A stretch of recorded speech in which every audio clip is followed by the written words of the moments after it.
দিল্লি ভেবেছিল বাংলার গণতান্ত্রিক অধিকার পায়ের তলায় পিষে দেবে। নির্বাচন কমিশনকে দালাল বানিয়ে বাংলার মানুষের ভোটাধিকার কেড়ে নেবে। কিন্তু ওরা ভুলে গিয়েছিল বাংলার অতন্দ্র প্রহরীকে। যখন মানুষের কণ্ঠরোধ হলো, বিজেপি মানুষকে হেনস্থা করল, তখন দিদি সদর্পে দাঁড়ালেন দেশের সর্বোচ্চ আদালতে। সুপ্রিম কোর্টের এজলাসে দিদি সওয়াল করলেন, বাংলার মানুষকে হেনস্থা করার অধিকার কারও নেই।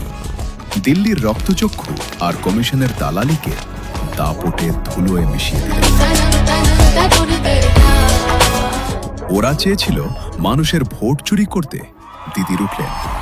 ওদের ষড়যন্ত্রের প্রতিটা জাল ছিঁড়ে দিদি বুঝিয়ে দিলেন, বাংলার মানুষ কারো কেনার গোলাম নয়। লড়াইটা মর্যাদার লড়াইটা, গণতন্ত্র রক্ষার আদালতের লড়াইও প্রমাণ হলো আমাদের দিদি বাংলার রক্ষক।